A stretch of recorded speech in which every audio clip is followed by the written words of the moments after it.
auditeur ak auditrice su RFM yëpp. di fàttali ni yow lañ dénk lépp luy xibaar ak jokkoo ci parti politique bi di FSD/BJ jiite Cheikh Bamba Dièye jiite ko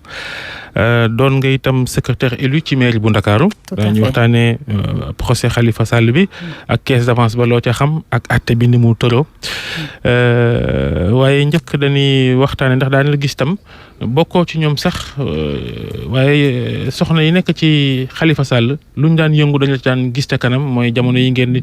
tëdd ci mbedd yi di ko gàllankoor ak ñoom seen ak yëngu-yëngal yi fi mujjee am waaye dañuy njëkkee mbiru Bamba Fall mi premier ministre demoon jaale démb ci mbokkam mu wàññeeku mu yëkkati fay kàddu ne noppi na liggéeyal réew mi naam du ko tere nekk socialiste ga am nañu jàppee ni daal Bamba Fall moom boo deful naa dafa nar a jàdd gauche mbaa droite sax sa commentaire njëkk ci kàddu yu Bamba Fall yooyu ak li ci nit ñi defi njàngat démb ci guddeeg léegi. Par rapport ak li nga xamante ni moo xew démb gëm naa ni man waruma si mën a am commentaire parce que comme ni nga ko waxee man duma socialiste bokk ma ak ñoom parti te li ma gis mooy problème boo xamante ni dafa interne à une fraction du parti socialiste. buñ daan xeex ma ànd ak ñoom c'est dans le cadre purement défense des droits de l'homme et défense de la justice donc bu may ànd ak ñoom c'est par rapport ak arbitraire bi nga xamante ni moo dal ci kaw Khalifa Sall mu nekk suñu maire de Dakar ñun ñëpp nekk koo xamante ni liggéeyal na Dakar loo xamante ni bu tey nguur dalee ci kawam injustement parce que tout simplement dafa am ay ambition politique dafay jaadu képp koo xamante ni citoyen nga épris de justice nga taxaw xeex loolu ne d'accord aussi looloo tax heure bu ñu wootee pour combattre injustice boobu pour combattre arbitraire boobu ma nekk seen wet. léegi ku xam Bamba Fall nga ndax yaakaar nga ni la ñenn ñi njort dana ko defa man daal si sama xam-xam bu gàtt ak ni ma xamee Bamba Fall gëw ma ni loolu mi ngi si xelam surtout que moment bi ñu nekk moment bu sensible la Khalifa Sall mi ngi si procès te weesu na Bamba Fall Khalifa Sall nekkatul rek koo xamante ni dañuy ànd ci politique wax na ñu dégg. ñu nekkatul koo xam ne dañuy ànd ci politique dama koy dégg souvent muy naan Khalifa Sall magam la comme gëm naa ni fi mu toll nii Bamba Fall du koo xamante ni mooy dem fekk ji Macky Sall. tànki premier ministre yi tànki njaal la itam tànki politique pire dëgg itam. waaw loolu de moom bu fekkee yow yaa ko waxal sa bopp du lu baax parce que defe naa booy jaale ji dafa war a ànd ak sincérité. pour bokk ak nit bi nakaram mais bu fekkee da nga koy jaale ji pour politique loolu defe naa loolu du lu baax te du loo xamante ni suñu tradition la woon. mais ki ñu fekki di ko jaale itam moom moo yëkkati kàddu yu mel nii luy nuru politique itam. waaw loolu yëpp dëgg la mais xam nga comme ni ma la ko waxee comme man nekkuma fa woon et que bokkuma ak ñoom vraiment formation politique dafa am lu bari loo xamante ni damay jël sama droit de réserve pour ne pas commenter seen action yi nga xamante ni ñoo ngi koy def. est-ce que yombul nga bañ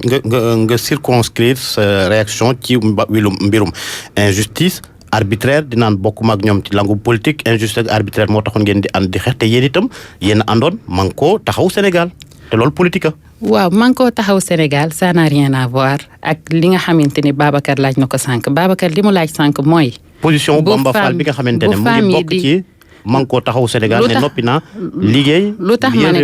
tax ma ne ko bokkul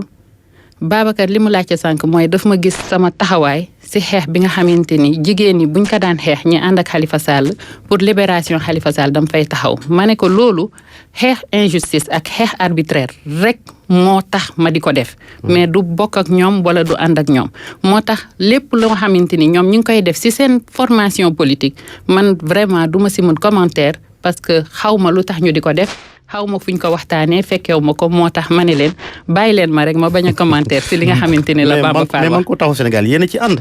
man ko taxawu Sénégal coalition électorale la effectivement ñoo ci àndoon dem ay élection mais man ko taxaw Sénégal élection législative yi moo ko taxoon a jóg. àndoon nga wax. ñoo àndoon àndatu leen. parce que man ko taxaw Sénégal élection législative yi ñoo ko tax a jóg ñoo ko taxawoon a jóg et jusqu'à présent déggaguma ñu ne dañ koy continuer wala dañ koy allonger pour autre chose donc loolu moo tax ma ne la ñoo àndoon ci élection législative yi defar benn liste boo xamante ni am nañ ay député yoo xam man ko taxawu Sénégal moo leen tabb te Cheikh Bamba Dièye ci la bokk. Fatoumata Gassama Fall sunu gan moom mooy secrétaire à la communication bu parti bi di FSD/BJ bu Cheikh Bamba Dièye nga nekk secrétaire élu tamit ca mairie bu Ndakaaru justement mairie baak coowal Khalifa Sall ak atteem gannaaw buñ ko yóbboo kaso léegi mu mat at sax daanaka ndax 7 mars daaw lañ ko yóbboon ca Rebeuss atte bi mi ngi wéy avocat yi tàmbali nañ seenu lay yow secrétaire élu nga caisse d'avance bi daa nga ko gisam ak nañ ko doon jëfandikoo ndax ci sa gis-gis aw na yoon. man en fait li ma gis ak li ma xam mooy ñun en tant que conseil municipal dañu yàgg voter les dépenses diverses nekk rubrique boo xamante ni dañ ko loger dans le cabinet du maire def fa 360 millions. pour permettre par at. pour permettre suñu maire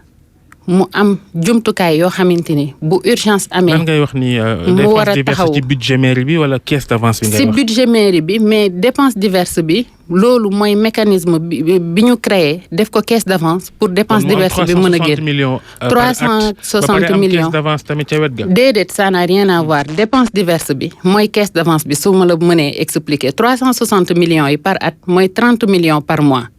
loolu lañ ko jël votel ko. pour nga xamante ni mu am sañ-sañ ak dogal bu Dakar waa nekkee ci ay difficulté Dakar waa soxla mu mun ko jàppale. waaye li ñu leen di tontu itam mooy comme alalu réew mi la itam nu ngeen ko mënti génnee muy sarax mbaa maye dafa war a am mandarga am kayit. ça dépend ci ni nga ko tuddee rek kayit sax am na mais dañu ne ñun ak li nga xamante ni mooy suñu éducation ak par éthique Khalifa Sall dafa ne kayit yi du ko génnee di ko teg ci table place publique. parce que tey koo xamante ni dafa feebar am cancer am problème cardiaque ba muy ñëw ci mairie Dakar di solliciter ndimbalam defu ko pour ñu weer ko daf ko def ci sutura. donc ñun buñ koy dimbali dañ koy def ci sutura. lépp ci l'hôpital ngeen ko dépensé. li ci ëpp ci dépensé nañ ko ci hôpital parce que man mii di la wax bëri na ay cas yoo xamante ni buñ ma ko soumettre cas yi touché ma damay dem directement woo maire bi ne ko cas bii kat foog nga jàppale ko. te cas yi du ay cas yoo xamante ni cas yu ndaw la parce que bu fekkee ni liñ lay war a soutenir matul 250 000 dañ lay yóbbu nga def demande mairie bi am na ay prise en charge yu muy def ci hôpitaux yi mais au-delà de 250 000 gis nga tey ku am cancer war a faju 250 000 doyu la sax pour nga def say analyse correctement donc ay millions ak ay millions la ñuy jël di ko dimbalee askan bi. léegi waxuma ci loolu ñaata évacuation sanitaire la ñu def ay nit yu feebar ñu war leen génnee réew bi pour ñu faju loolu mairie Dakar yàgg na di ci dimbali ay nit yëpp di ko lim ci ndimbal 30 millions sax mënu ko moo tax affaire bi xaw a jaxasoo tuuti. non 30 millions mënu ko moo tax Khalifa Sall ci procès bi nee na leen 30 millions yi balaa semaine sax dina jeex parce que demande sociale bi nga xamante ni moom lay soutenir ëpp na loolu te le maire Pape Diop aussi wax na ko nee na Khalifa Sall la muy jot ci demande par mois 30 millions yi doy ci moom bi mu nekkee maire li ko dimbali woon à part fonds politique yi mu am ville de Dakar dafa amoon ay fonds politique au niveau de l'Assemblée nationale yooyu la doon boole moo tax mu doon mën a dimbali Dakar waaye di mën tenir mais sinon bu fekkoon 30 millions yooyu rek la du woon sax mën a tenir pour mën a aider population yi parce que Dakar aussi 30 millions yooyu Dakar du Fatick 30 millions yooyu Dakar du Fatick bi ñu defee cumul bi on a une population quand même vraiment Georges bëgg naa sërëxal waaw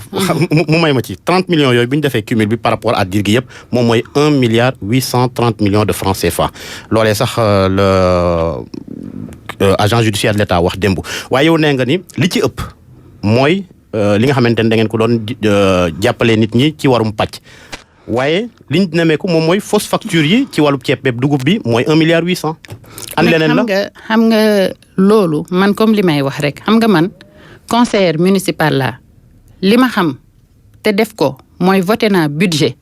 jël 360 millions ça veut dire 30 millions par mois ak sama collègue conseil yépp ba si ñu nekk APR votel ko suñu maire pour muy dimbali askanam maintenant mécanisme biñ ko war a génnee loolu comme ni ma ko waxee tribunal ba ma nekkee témoin loolu percepteurs yi lañ ko war a laaj ak préfet bi nga xamante ni moom moo yor contrôle de légalité gis nga Khalifa Sall bu ñu doon rendre compte di ñu wax ni xaalis bi utiliser nañ ko nii préfet de Dakar toog na percepteur de Dakar toog Khalifa Sall wax ni xaalis bi nii ak nii lañ ko doon utiliser bi caisse bi arrêté tamit dafa ñëwaat conseil municipal nañu caisse d'avance bi arrêté nañ ko. nañu nag fi mu toll nii am nañ sax benn cas boo xamante ni benn koo xam ne dañ ko évacuer woon Maroc ñu waroon ko jël en charge mais caisse bi liñ ko arrêté moo tax jëluñu ko en charge ba kooku dafa mujj a décédé ba mu ko waxee le percepteur ci boppam mi ngi toog ne ko après on va trouver une solution donc man tey bu ma kenn ñëw di ma wax légalité wala di ma wax ay fausse facture parce que tey ña ko waroon contrôler ñoo ko validé. loolu itam soxna si daa am itam ay fausse facture yi ñu wane dëgg la am du dëgg waaye génnees na ko tribunal tamit junj nañ ko fa loolu moom lu ci nit mën. man xam nga li ma gëm mooy bu fekkee loolu am na ça veut dire que ñun amatuñu état amatuñ ko parce que depuis 1920 fausse facture di am boobu ba léegi c'est maintenant que l'état se rend compte que fausse facture am na ça veut dire que ñun amatuñu état. Cour des comptes tous les ans Cour des comptes tous les ans day vérifier compte mairie Dakar. mais fausse facture lu ko waral day vérifier compte mairie Dakar c'est maintenant la ñu bëgg rendre compte que ni fausse facture am na biir mairie Dakar. mais am na amul ci sa gis-gis ndax fii wàllu fausse facture la ñu wax. man mënuma ko gëm man li ma xam mooy fonds yi ñun ñoo ko voté te fonds yi effectivement dafa servir Dakar waaye donc man tey bu ma xëyee ku mel ni Khalifa Sall ku liggéey ak moom benn weer xam ko ci intégrité xam ko ci ragal alalu askan bi xam ko ci soxlalul dara mairie Dakar ñu attaqué ko di ko tuumaal ci ay blanchiment d'argent ci ay détournement de deniers publics nga xam ne lii complot d'état la bu mag complot politique la parce que tout simplement ka nekk palais toog fa amul envie croiser Khalifa Sall à des élections présidentielles. Est-ce que yow nekkoon nga témoin ci àtte bi keroog taxaw nga ci kanamu juge yi ak itam procureur beeg ñëpp ñu seq àtte bi bala ñoo wax waxi politique du ñu wax yoon ba noppi ba xam lii ñuy wax tegu na ci yoon wala teguwul ci yoon bala noo wax waxi pexem politique bu jógee ca Macky Sall ak ñamu àndal. xam nga man lu ma jaaxal ci mbir bi xam nga man. bi ma demee di témoigner wax naa leen ko d'ailleurs loolu moo fâché avocat état bi moo tax démb ñu jël ma rek di ma ngawtee nee naa leen man bi ma nekkee conseillère responsable des relations publiques au niveau du ministère des collectivités locales ba fa Cheikh Bamba Dièye nekkee bëri na ay maire u Sénégal yu ñëw foofu ne Cheikh Bamba Dièye dañu bëgg nga wax Macky Sall fonds politique yi nga xamante ni ville de Dakar kese la am dañu bëgg Macky Sall jël ko généraliser ko parce que ñun itam dañ ko soxla suñu askan dañ ko soxla kon nga xam ni fonds politique yi. fonds politique moom nëbbuwul woon fonds politique moom mi ngi bëgg a nuru. nëbbuwul woon sàkkal pexe alalu réew mi rek. ci yéen ñi politique ku ne bëgg a am sa kees bokk ko naan damay dimbalee que naka su dul noonu. non ñun fonds politique yi moom amuñu ci intérêt parce que man mii di wax ak yow aw ma ci benn intérêt. du dara loo xamante ni fajuñu ci sama mbokk mais gis naa ni Dakar waaye daf leen doon jëriñ te lépp luy jëriñ Dakar waaye ñun loolu moo tax ñu fal ñu. mais le problème pour ñu di ko voter. le problème qui se pose mooy fonds politique ngay wax donte sax ñu ngi naan ba léegi caisse d'avance yéen ngeen tuddee ko fonds politique mais fonds politique yooyu. pourquoi fonds politique nga xamante ne kenn waru ko justifier ñu koy justifier naan dañuy jàppale nit ñi di ko justifier ci leneen. moo tax ma ne la loolu mécanisme la. mécanisme mais fonds politique dañu ne soxlawul justification. mécanisme boobu looloo tax Khalifa Sall ne leen destinataires yi ak ñi nga xamante ni dimbali leen si du ma ko wax. parce que waruma ko justifier maintenant mécanisme de décaissement bi. falaa bëgg a ñëw mécanisme de décaissement bi. moo indi justification ban loi moo wax Khalifa Sall waroo justifier xaalis boobu ngay séddale. fonds politique la. fonds politique kenn du ko justifier. am na kay xanaa gisoo décret bi nga xamante ni dañ ko génnee tabb ko ci génnee ko ci tribunal bi affiché ko agent judiciaire de l'État avocat wu état yeeg percepteurs yi nga xamante ni dañu bañoon fonds politique mujj nañ nangu ni ci nomenclature budgétaire u état am na ay fonds politique te pourtant buñ koy voté assemblée duñu ne lii fonds politique la. yeneen lañ koy tuddee au même moment soxna si. waaw moo tax ma ne la ñu nit suñu dépense suñu dépense diverse moom moo nekk fonds politique te am nañ sañ-sañu nag en tant que conseil municipal jox suñu maire jumtukaay yoo xamante ni dinañ si dimbali Dakar waaye ko soxla. mais au même moment décret bi ngay wax nee nga avocat yi mujjee nañoo nangu waaye yeneen avocat yi aussi génneel nañ leen ab décret bi nga xamante ne dañu war a justifier dépense yi nga xamante ne moom mooy tukkee ci caisse d'avance bi. xam nga avocat yi li may wax déjà ci procès bi man bi may dégg ñuy naan ñoom pare nañ dama foogoon ni bu ñu waxee dëkk bi toj mais waxuñu fi dara lu nit mën a dégg képp kuy suivre procès bi laaj leen journalistes yi laaj leen sénégalais yi nga xamante ni dañuy ñëw ci procès bi képp kuy suivre procès bi gis nga ni avocat état yi amuñu argument